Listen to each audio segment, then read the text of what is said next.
তিনিচুকীয়াৰ মাৰ্ঘেৰিটা বিধানসভা সমষ্টিৰ বিভিন্ন অঞ্চলত সন্দেহজনক লোকৰ আগ্ৰাসন বৃদ্ধি পোৱাৰ অভিযোগ।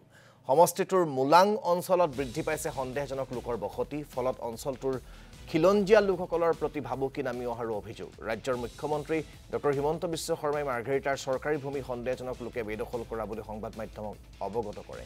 ইয়াৰ পিছতে বেদখলীকৃত অঞ্চলসমূহলৈ গৈ আটাচু অসম জাতীয়তাবাদী যুৱ ছাত্ৰ পৰিষদ আদি বিভিন্ন সংগঠনে গ্ৰহণ কৰিছে যুদ্ধংদেহী স্থিতি। এই সন্দৰ্ভত আমাক সবিশেষ জনাব তিনিচুকীয়াৰ ব্যুৰো জিতুল দত্তই। হয় চাওক, যেহেতু টিপামৰ যি অস্তিত্বৰ প্ৰতি এতিয়া ভাবুকিৰ সৃষ্টি হৈছে, বিশেষকৈ সন্দেহজনক লোকৰ যি বেদখলৰ যি আগ্ৰাসন, এই আগ্ৰাসনে এতিয়া টিপামৰ নামনি অংশতো সংকটৰ সৃষ্টি কৰিছে।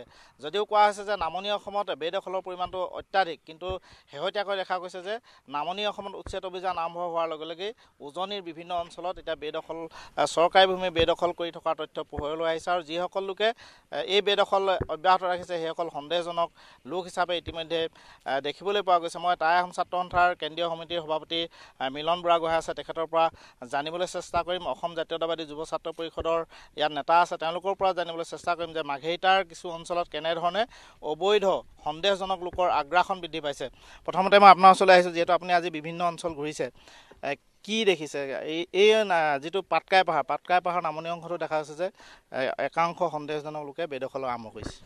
এই অতি দুৰ্ভাগ্যজনক বিষয় যে আমি বহুদিনৰ পৰা এটা বিষয় শুনি আহিছিলোঁ যে মাৰ্ঘেৰিটা পাটকাই অঞ্চলৰ আশে পাশে বিভিন্ন অঞ্চলত আচলতে সন্দেহযুক্ত লোকে বসবাস কৰিছে আৰু চৰকাৰী ভূমিত আচলতে সন্দেহযুক্ত লোকসকলে আচলতে বেদখল কৰি তেখেতসকলে ঘৰ বনাইছে, ব্যৱসায় কৰিছে, মাছৰ কাৰণে ফিচাৰী খান্দিছে, এনেকুৱা কথাবিলাক আমি শুনি আহিছিলোঁ। গতিকে আজি আমি টাই আহোম ছাত্ৰ সন্থাৰ এটা দলে আচলতে সৰজমিন তদন্ত কৰিবৰ কাৰণে আহিলোঁ আৰু আমি ইয়াত আচলতে অতি ভয়াৱহ এটা পৰিৱেশ আমি দেখি পালোঁ। অতি দুৰ্ভাগ্যজনক আচলতে অসমীয়া লোকৰ কাৰণে আচলতে এটা ভাবুকি স্বৰূপ এটা পৰিৱেশ আমি দেখিবলৈ পাইছোঁ। অসমৰ কাৰণে ভাবুকি যে আমি দেখিবলৈ পাইছোঁ ইয়াত সন্দেহযুক্ত পমুৱা মুছলমান লোকসকলে আচলতে ইয়াত খেতি কৰিছে।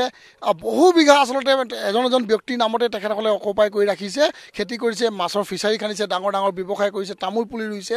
আৰু তেখেতসকলে আচলতে এই এডোখৰ মাটি লোৱাৰ লগে লগেই বছৰে আচলতে তেখেতসকলে অন্যান্য নিজৰ যি আচলতে সম্বন্ধীয় ব্যক্তিসকল আছে, সেয়া হাইলাকান্দিয়ে হওক, লাগে ধুবুৰীয়ে হওক, অন্যান্য ঠাইৰ পৰা আচলতে নামনি অসমৰ পৰা তেখেতসকলে ইয়াত মাতি আনি দিনক দিনে সংখ্যাটো বঢ়াই আছে। গতিকে এই সংখ্যাটো বঢ়াই থকা মানে এটা কথা আমি বুজিব পাৰিছোঁ যে তেখেতসকলে আচলতে সমগ্ৰ এই মলাং অঞ্চলটোৱে লৈ লোৱা এটা পৰিৱেশ তেখেতসকলে কৈছে বা মাৰ্ঘেৰিটা বা তিনিচুকীয়া জিলাখনৰ এটা পাৰ্ট।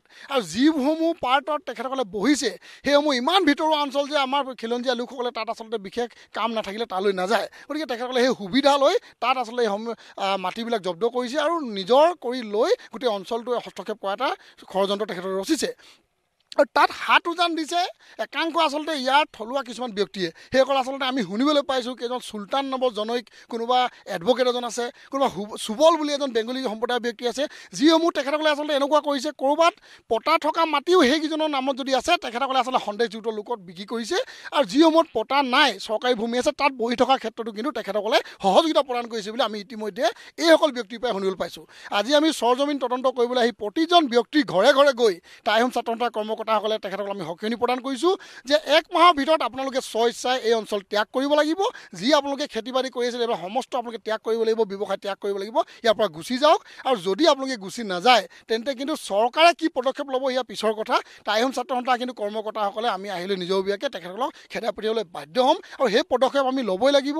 ইয়াৰ খিলঞ্জীয়া যিসকল স্থানীয় লোক আছে তেখেতসকলে আমাক সহযোগিতা প্ৰদান কৰিছে। আৰু এটা কথা আচলতে ভাবিব লাগিব আৰু ৰাইজে জনাটো উচিত, এনেদৰেই তিনিচুকীয়া আজি মাৰ্ঘেৰিটা আচলতে মোলাং অঞ্চলত যিদৰে বসবাস কৰিছে, বিভিন্ন প্ৰান্তত অসমত আচলতে ভিতৰুৱা অঞ্চলবিলাকক এই মুছলমান মণ্ডেজ লোকসকলে আচলতে পমুৱা মুছলমানসকলে অকুপাই কৰি ৰাখিছে। তেখেতসকলৰ লক্ষ্য উদ্দেশ্য হয়তো এটাই হ'ব পাৰে যে সমগ্ৰ অসমখনেই তেখেতসকলে লৈ পেলোৱা এটা ব্যৱস্থা গ্ৰহণ কৰিছে। তাৰ কাৰণে এই লোকসকলৰ সাহসত আচলতে আমি দেখিবলৈ পাইছোঁ যে মিয়ালেণ্ড দাবী কৰিব পৰা আজি তেখেতসকলৰ লোকৰ কিন্তু ক্ষমতা হাতত আহি পৰিছে। গতিকে আমি কৈছোঁ সেইসকল ব্যক্তিকো যিসকল মিয়ালেণ্ডৰ কথা কৈছে, আমি টাই আহোম ছাত্ৰ সন্থাক কৈছোঁ আপোনালোকে আহোম যুগৰ আচলতে স্বৰ্গদেউসকলৰ যি শাস্তি আছে এইবিলাক পাহৰি নাযাব। নচচা হুলত দিয়া, হেংদাঙে দুচুৱা কৰা এই শাস্তিবিলাক পাহৰি নাযাবৰ কাৰণে আহ্বান জনাইছোঁ। গতিকে অসমখন নিজৰ বুলি ভাবি তেখেতসকলে লৈ ল'বলৈ যিটো পৰিকল্পনা আছে, পৰিকল্পনা কৰাৰ ক্ষেত্ৰত কিন্তু এই শাস্তিকেইটা মনত পেলাবলৈ আহ্বান জনাইছোঁ। যদি টাই আহোম ছাত্ৰ সন্থা হেংদাং লৈ যদি আপোনালোকক দুচুৱা কৰিব নালাগে, সমূহ কৰ্মকৰ্তা যদি আপোনালোকক খেদি পঠিয়াব নালাগে, তেন্তে নিজৰভাগে উঠি যাবলৈ আহ্বান জনাইছোঁ। আৰু অসম চৰকাৰৰ প্ৰতি আমাৰ দৃঢ় আহ্বান যে আপোনালোকে যিদৰে অসমৰ বিভিন্ন প্ৰান্তত মাননীয় মুখ্যমন্ত্ৰী মহোদয়ে উচ্ছেদ চলাই আচলতে ভূমিসমূহ চৰকাৰী ভূমি সংৰক্ষণ কৰিব বিচাৰিছে এই ক্ষেত্ৰতো কিন্তু দৃষ্টি তেখেতসকলক নিক্ষেপ কৰি প্ৰকৃততে এই যিখিনি আচলতে চৰকাৰী ভূমি আছে সংৰক্ষণ কৰিবলৈ আহ্বান জনাইছোঁ।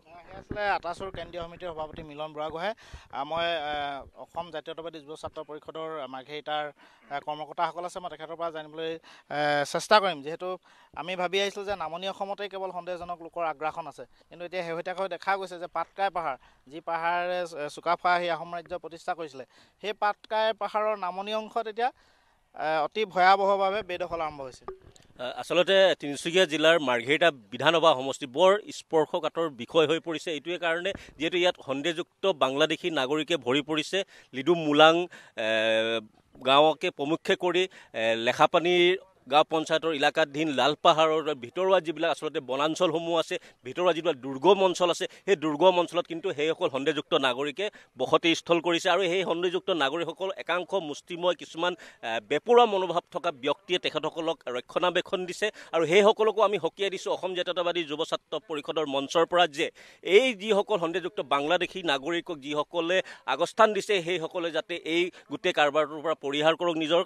আৰু এই যি সন্দেহযুক্ত বাংলাদেশী নাগৰিকৰ বিৰুদ্ধে অসমৰ মুখ্যমন্ত্ৰী ডাঙৰীয়াই যি ধৰণে অসমৰ চৰকাৰৰ যি মাটিসমূহ বেদখল মুক্ত কৰি আহিছে, তাৰ সমান্তৰালভাৱে আমি দেখা পাইছোঁ লিডুকে প্ৰমুখ্যে কৰি ভিতৰুৱা যিবিলাক অঞ্চল আছে, সেই অঞ্চলসমূহত কিন্তু আজি প্ৰায় 10,000তকৈ অধিক বাংলাদেশী নাগৰিকে কিন্তু ভৰি পৰাৰ এক উদাহৰণ আছে। গতিকে সেই সন্দেহযুক্ত বাংলাদেশীসমূহক বিভিন্ন সময়ত আমি অসম জাতীয়তাবাদী যুৱ ছাত্ৰ পৰিষদে প্ৰমুখ্যে কৰি বিভিন্ন জাতীয় জনগোষ্ঠীয় সংগঠনে বিভিন্ন সময়ত প্ৰশাসনক অৱগত কৰি সেইসকলক আমি ধৰি কিনে গতাই দিছোঁ। আৰু সেইসকল বাংলাদেশী নাগৰিক আচলতে ক'ত গৈছে ক'ব নোৱাৰোঁ। তেখেতসকলে কেৱল ইয়াত তেখেতসকলে থিতাপি লৈ কিনে অসমৰ যিবিলাক অঞ্চল আছে, যি আমাৰ ভূমিসমূহ আছে, মাৰ্ঘেৰিটা বিধানসভা সমষ্টিৰ ভূমিসমূহ তেখেতসকলে ইয়াত বসতি কৰিছে। আৰু বসতি কৰি কিনে তেখেতসকলে বৃহত্তৰ সেই অঞ্চলসমূহত আচলতে বিভিন্ন ধৰণৰ খেতি।